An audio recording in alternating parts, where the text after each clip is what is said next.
dear students. Today we will talk about Pascal's principle.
Pascal's principle. When pressure is applied on a liquid enclosed in container, the pressure is transmitted in full to all parts of the liquid as to the walls of the container.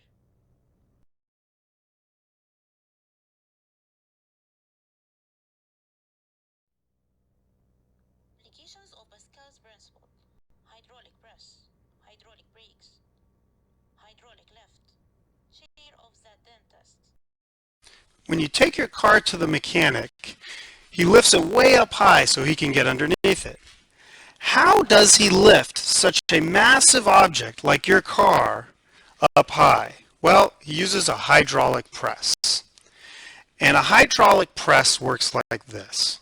You have some input force, which is labeled F1, and this is the force applied to the hydraulic press. And then you have an output force labeled F2, and this is the force that comes out on the other side, the force that lifts your car. On the input side, the surface area of the piston is labeled A1, and it's this guy right here. Come on, smartboard, you can do it. There we go. And on the output side, we have another piston labeled A2, which is this guy right here. And what's important to note is that in between the two pistons is a liquid, and liquids are non-compressible. Therefore, whatever pressure you apply on one side, you will get the same pressure out on the other side. By definition, pressure is force divided by surface area.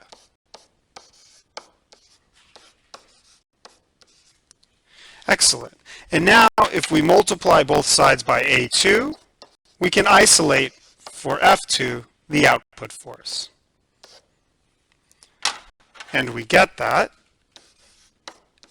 F2 is equal to F1 multiplied by the ratio of the areas A2 over A1.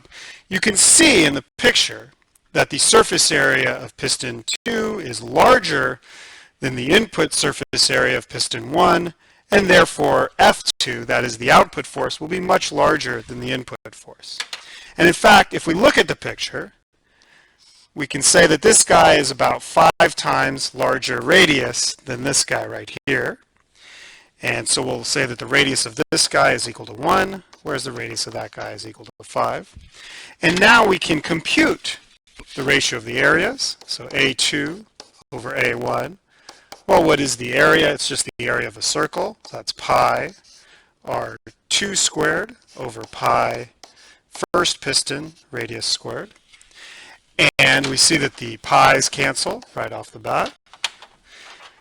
And if we plug in those numbers, we said that the second piston was 5 times larger. So we get a 5 squared over a 1 squared. Well, that's just equal to 25. So under these circumstances, for the numbers I just gave, we would get that the output force, F2, is equal to 25 times the input force, F1. So you multiply your force by 25. Not a bad deal. Now, are we getting a free lunch here? Nope, we are not. Because recall that this side is much skinnier, so in order to lift this guy, this little bit here, this guy will have to be pushed down much, much farther. And you can see that because the volume of water displaced by this much of a push will only equal this much of a push up on this side. In other words, what are we talking about? We're talking about conservation of energy. So the work that you put in on side 1 has to equal the work on side 2. Therefore, the force times the distance the piston is pushed on the input side has to equal the force times the distance that it rises on the output side. So if this guy is 25 times smaller than this guy, then the distances have to make up for it. This guy has to be pushed 25 times farther than you get out on the other side. Cool. So this is how a hydraulic press works.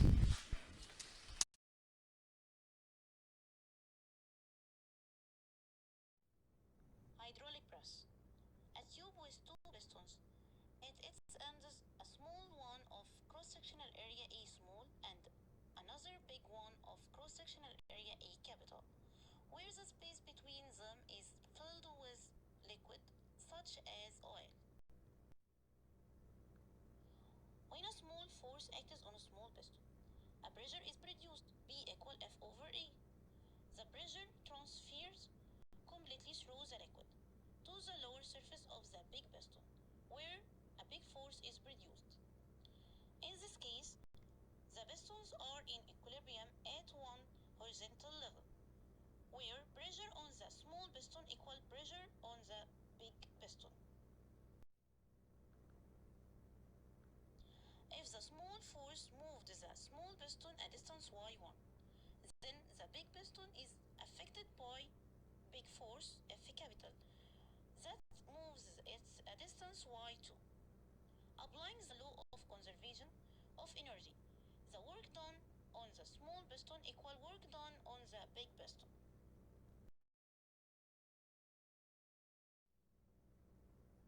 Cases of the hydraulic press. The two pistons are at the same level. In this case, the small force acting on small piston produces pressure. That is, pressure transfers through the liquid and produces big force on big piston. The two pistons are at different levels. In this case, pressure equal F small over A small, where the small force acting on small piston produces pressure equals the pressure produces force F capital big force over A capital big cross-sectional area plus rho GH. Cases of the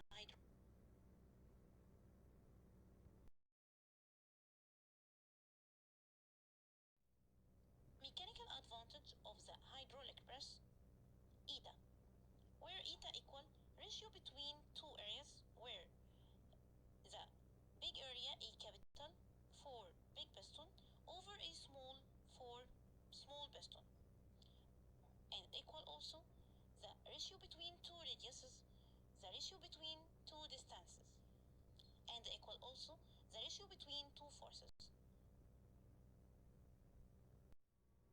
The relation between two forces is the direct relation, and the slope of this relation equal eta mechanical advantage.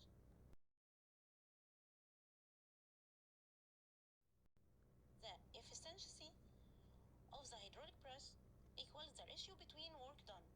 The work done at the big piston over the work done at the small piston.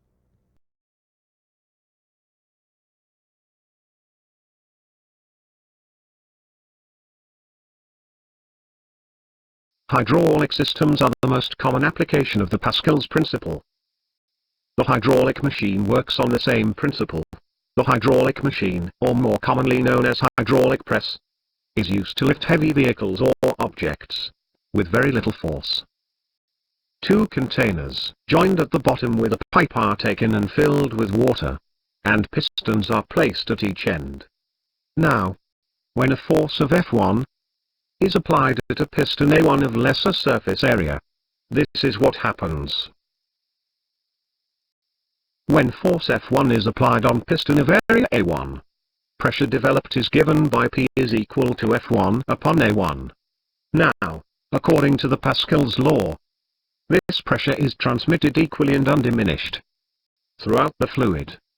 So, pressure exerted on piston of larger area A2 is also P, and it lifts the weight of force F2.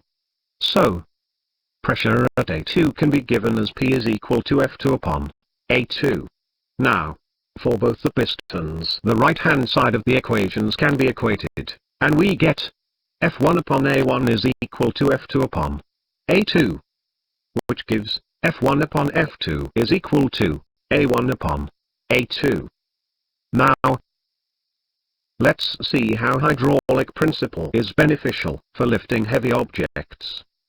So, in this case, first of all we take first the area A1 as 2 meters square, and area 2 is taken as 10 meters square, and we apply a force of 20 newtons on piston of area A1. So, if we take the value of F1 as 20, A1 as 2, A2 as 10, and we need to find out the value of F2. So, if we simplify this, we get the value of F2 as 100 newtons. Thus, larger piston will support 100 newton load, that is 5 times the load on the smaller piston. So we can multiply forces using such a device by further increasing the area of larger piston, or reducing the area of smaller piston. We can multiply force. The hydraulic press does not violate the conservation of energy. See how? If, for example, the smaller piston goes downwards by 10 cm, the larger piston will come up by only 2 cm. So, force multiplied by the displacement for both the pistons are equal, which we'll see later in the concept of work.